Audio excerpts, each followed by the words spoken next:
brasileiro médio tem uma visão muito positiva da palavra socialismo.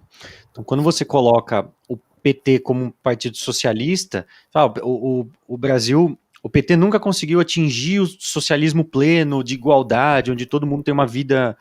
E aí eles falam igualdade, mas na verdade a gente sabe que essa igualdade só é possível com muita pobreza, né? Aí tem até aquele meme, né? Acabou a última lata de comida, e aí cai uma lágrima do cara e ele fala assim: conseguimos, atingimos a igualdade. Não, perfeito. Assim, eu não vejo. Assim, e aí reside algumas nuances que são observáveis. Eu não vejo essa classe média, muito pelo contrário. Ela está rejeitando o Bolsonaro porque eles ridicularizam. Eles falam, o socialismo vai voltar. Eles falam, o Brasil nunca esteve sob ameaça socialista. E eles desprezam esse discurso da direita conservadora de que nós vivemos uma ameaça. Porque social-democracia, não é socialismo, eu só quero o bem das pessoas, entendeu? É tudo muito camuflado, né? O próprio Estado fascista que vigora no Brasil até hoje, ele tem esse ingrediente. Então, há muito detalhe aí escondido na delicadeza das palavras. Então, agora eu vou dar uma pimentada no nosso bate-papo aqui. Quero saber de você, Cristiano, a pergunta que já passaram, acho que uns 3 entrevistados aqui, e ficou essa pergunta atiçando, assim, nos atiçando. Então, ao invés de eu ser atiçado pelo entrevistado, eu vou atiçar o entrevistado. Como que está o jogo, como você vê o jogo político hoje, no sentido... tem Bolsonaro, é o que tem para hoje, lutando pelas liberdades, do jeito dele, estapafúrdio, rumando rolo com as instituições, o que é bom para nós, aquele rolo todo. Mas é o que você falou, pregar para convertido e pregar para gente que quer o fim do Estado é uma coisa, fazer volume é outra e dar espaço para a esquerda é outra ainda. Então, a pergunta que fica hoje nós temos Bolsonaro, Lula e o sonho dos sociais-democratas que se chama Terceira Via. Faz um preâmbulo aí para a gente, o que é melhor fazer hoje? Não, em termos de liberdade, o melhor, sem dúvida nenhuma, é votar em Bolsonaro. E aí é sempre bom explicar, porque meus amigos, a maioria das pessoas que gostam da gente são libertários radicais, muitos apolíticos, acham que a política é um erro, inclusive apoiar qualquer político é uma traição ao movimento. Mas não, e eu explico, o Bolsonaro ele teve primeiro uma postura extremamente condizente com o libertarianismo, né, no que aconteceu no tangente à pandemia. Muitas privatizações, da parte difícil mesmo, você desmontar todos os braços de uma Petrobras e deixar ela apenas como exploração. Isso é uma privatização gigante, que ninguém fala, não privatizou a Petrobras. Não, mas peraí, mas o cara está privatizando refino, está privatizando fertilizante, está privatizando a parte energética da Petrobras. E muitos dos campos exploratórios offshore eles estão sendo concedidos, revendidos, né? Porque a Petrobras tinha concessão, está repassando a concessão. Então, tem muita coisa acontecendo. A Eletrobras, outro gigante, está sendo privatizado, Correios. É falso isso de que não está havendo a privatização.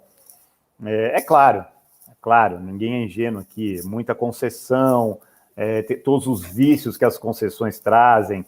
Isso tudo é muito ruim. E eu não tenho nenhuma ilusão que nós viveremos sequer uma sociedade um pouco mais livre, nem no longo prazo, nas próximas gerações, nos próximos 200 anos, talvez eu não vejo isso acontecer. Mas é inegável. Aqueles caras falam, não, política é tudo igual. Não é. Há personalidades diferentes, há visões de mundo diferentes, e eu acho que isso está bastante claro nesse momento do jogo político que a gente vive. Tem um lado que é claro, que é uma direita que rejeita toda a cartilha dos últimos 40 anos que vem vigorando no Brasil, e teve apenas 4 anos, sendo que 2 de pandemia, outros 2 boicotados por Rodrigo Maia. Então, realmente muito nascente ainda o movimento de direita que coloca esses valores. Pró-armas, redução de Estado, pró-família. Essas coisas estão nascendo no Brasil. Literalmente nascendo. sem contar os últimos 16 que o PT aparelhou, 16 não, até mais, né? Mas que a esquerda aparelhou o Estado. Completamente, o Estado é totalmente aparelhado, é por isso que não se consegue fazer nada nesse país, e quem não percebe isso, ou quem finge que não percebe, está sendo desonesto, intelectualmente desonesto. E é essa pergunta que eu queria fazer, porque como você bem colocou, a gente é muitas vezes, como é que fala, provocado aqui no programa, justamente porque eles querem que a gente fale, tá bom, melhor opção é Bolsonaro, e malhar a gente, tá vendo? Bolsonarista. Bolsonarista, aquela história toda. A provocação foi justamente essa. Primeiro, nós temos um Bolsonaro que não é aquilo que nós desejávamos, enquanto utopicamente falando. Sim. Mas ainda assim, é 10 vezes melhor do que você pegar um Lula, por exemplo, que já falou que vai regular a internet, vai fazer eu devolver. Eu vou ter que comprar todas as armas que eu tenho, que eu não gostaria de ter arma regulamentada, acho isso um absurdo, mas as minhas são. Eu tenho que devolver todas. Todas, claro. Porque são todas de calibre... Ele vai desarmar, não interessa. Ele já falou que vai desarmar e que vai regular a mídia. Ou seja... São as duas principais. Se alguém Lula eleito... Lula e Bolsonaro, tá? Aí nós estamos sendo ingênuos. Está sendo desonesto intelectualmente, desonesto consigo mesmo até. E Lula, a volta do Lula para a presidência seria um retrocesso no país de uma forma grotesca, até para quem gosta do jogo democrático, seria muito ruim. E uma coisa que me chama aos olhos, apesar de todos baterem que a polarização, eu não vejo o Lula ganhar a eleição, não consigo ver isso. Também não. E digo mais, eu acho que ainda tem muito espaço para essa terceira via entrar. Não gostaria, acho que seria muito ruim, Ciro, Dória, toda aquela cambada que estava lá dia 12, acho péssimos, 1000 vezes também pior que Bolsonaro. Mas... Amoedo também. Ele desculpa, se tivesse alguém que não fosse Bolsonaro, e eu não quero aqui falar que tá tudo igual também, eu gostaria de votar no Zema para presidente. Bacana. Tá? Gostaria, porque ele teve posturas intelectualmente honestas no tocante a Bolsonaro. Ele falou, quando teve a pandemia, ele falou, não, o presidente está certo. Ele se recusou a entrar no joguinho da mídia, no oba-oba. Ele tem posturas muito firmes. Eu acho que seria um nome, talvez para que viesse, se ele fizer 2 anos, 2 governos em Minas muito bons, seria um baita do nome. Aliás, hoje, só para pimentar essa pergunta, Christian Lobauer saiu do Novo, deu uma declaração extremamente ácida. Ácida, obviamente, a pessoa... obviamente que e ainda se policiando, mas que daqui uns 10, 20 dias mostra de fato quem é João Amoedo. Que eu acho que nessa história toda, eu acho que é um dos mais perigosos sociais-democratas que existe. Sem dúvida. E assim, ainda bem que a gente fala aqui para um público que conhece o Instituto Rothbard, conhece a nossa militância de faz muito tempo. Sim. E o Fernando, no pré-lançamento do Partido Novo, escreveu um artigo demolidor a respeito disso, e não são poucos os que nos vêm procurar dizendo não é Olavo tem razão, mas os Quirocas têm razão nesse aspecto. Tem razão. Porque o Fernando, mas você tem bola de cristal? Não, porra, é o mínimo de estudo, de percepção das coisas. Nós estamos nisso há mais tempo do que todos os novetes, do que todos. Desde que, enquanto o Amoedo ainda era executivo de banco, a gente já estava nisso. Éramos mais jovens, mas já estávamos nisso faz tempo. Então, a gente sabia absolutamente todos os erros que ele ia cometer e está tudo ali descrito. E uma coisa interessante, até esses dias eu mandei no grupo do MDC Debates, que a gente tem lá, que vai entrando pessoal e tal, eu até mandei o link da Casa das Garças, né? Que nada mais é que um apanhado de pessoas dos iluminados do PSDB, lá Gustavo Franco, aquela turma toda, e quem estava lá também? O João, né? O João Amoedo. E aí você fala assim, isso lá em 2017, você começa a ligar Lé com Cré, o estilo todo, você fala, meu...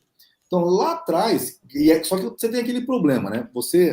E é o caso, tanto que você, o Fernando, o Roberto sofrem, por quê? Você fala 3 anos antes uma verdade, você é louco, você é ressentido, todo mundo briga com você. Aí passa 3 anos, a verdade aparece, ninguém vai lá e bate na sua porta e fala: Cristiano, parabéns, viu? Eu estava errado. Ah, é difícil. A genuflexão é muito difícil das pessoas fazerem, né? A contrição no arrependimento. Mas assim, a gente não cobra isso, não vou. Acho que nunca voltei para falar, eu disse, eu avisei. Não, isso aí isso aí é narrador de futebol que fala 8 teses e quando sai um gol pela direita, ele fala, eu falei que era pela direita. Não. Mas aí eu te pergunto, você falou assim, a terceira via poderia ser, assim, você, o Bruno, não é que eu não consigo, eu não quero sequer deixar meu cérebro pensar que o Brasil possa eleger o Lula. Não quero. Não quero. Também ter, não. Isso seria um retrocesso. Seria um retrocesso gigante. Demolidor. Seria uma pá de cal. E o país assinando a sua confissão de burrice. Seria uma pá de cal. Exato. Porque e as pessoas esquecem. Tem tanta coisa importante assim. Você vê o número de funcionários públicos contratados durante o governo Bolsonaro é ínfimo. Não contratou ninguém. E assim. Diminuiu pela primeira vez na história. Brutalmente, Bruno. Diminuiu de uma forma gigante. Mas a quantidade de funcionários ativos diminuiu pela primeira vez na história. Também. E o número de contratação simplesmente zerou e o número de funcionários caiu.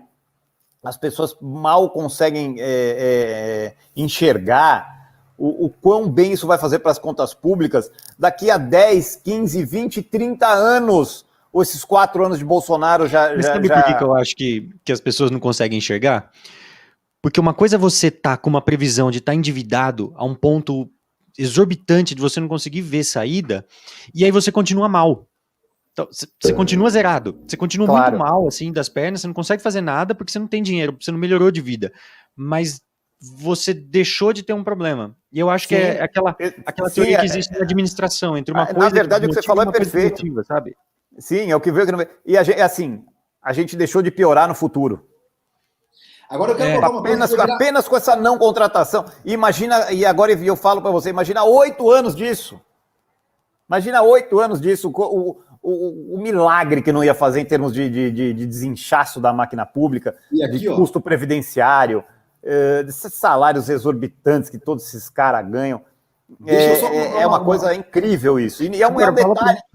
Fala para uma pessoa que o Bolsonaro foi o que menos contratou e você vai ver, tá vendo? É o pior presidente. Se você gostou desse corte, tem que ver o que sai ao vivo. Então deixe seu like, compartilhe e se inscreve para não perder os próximos vídeos.